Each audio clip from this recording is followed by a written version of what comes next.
Whitechapel, un quartier drapé de peur. Le brouillard, épais et glacial, s'accrochait aux rues pavées, un linceul dissimulant des secrets qu'il valait mieux ne pas dévoiler. Les lampes à gaz vacillaient, projetant des ombres inquiétantes qui dansaient au rythme du vent. Des murmures de Jack résonnaient dans les ruelles, chaque parole provoquant des frissons dans le dos. Des femmes, le visage marqué par la peur, se hâtaient dans la nuit, leurs pas étant le seul son rompant le silence troublant. C'était Whitechapel en cet automne de 1888, un lieu où la terreur régnait et où la mort était une compagne constante.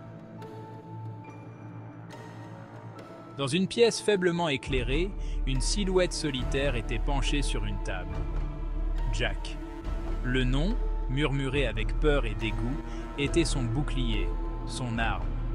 Sa main gantée se déplaçait sur le parchemin, la plume griffonnant une lettre, chaque mot dégoulinant d'arrogance et de malice. Il écrivait à la police, à ces hommes qui cherchaient à l'enfermer.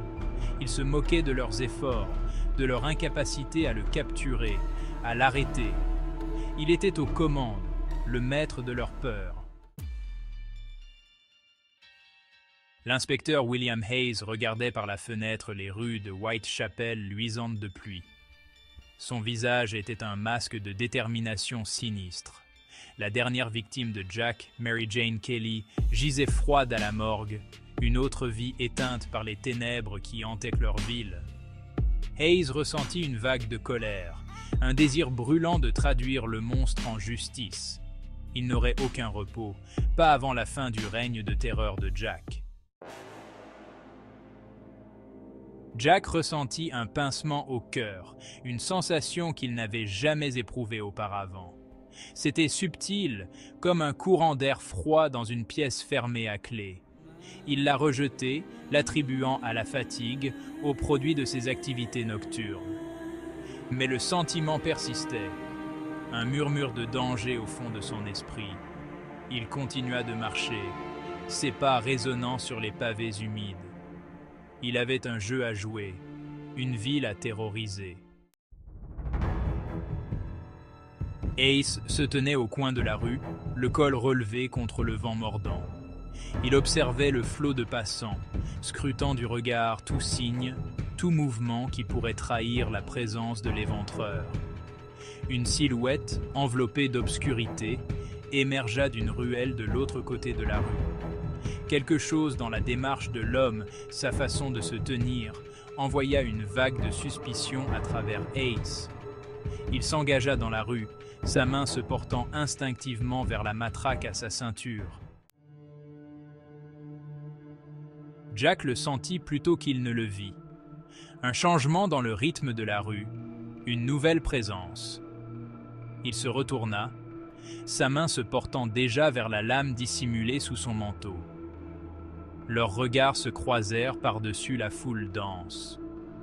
Une lueur de reconnaissance, un instant partagé de peur primale et d'anticipation.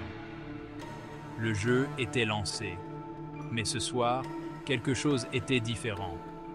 Ce soir, Jack ressentait la peur. La foule se pressa entre eux, une mer de visages et de pas pressés. Jack saisit l'occasion, se fondant dans la foule, ne faisant plus qu'un avec les ombres. Il ne courut pas encore. Il ne pouvait pas se trahir. Mais la peur persistait, une sueur froide lui collant à la peau. Il avait été proche, trop proche. Ace se fraya un chemin à travers la foule, le cœur battant, mais l'homme avait disparu, évanoui comme un fantôme dans le brouillard.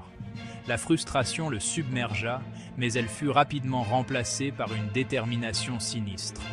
Il le retrouverait, il le devait.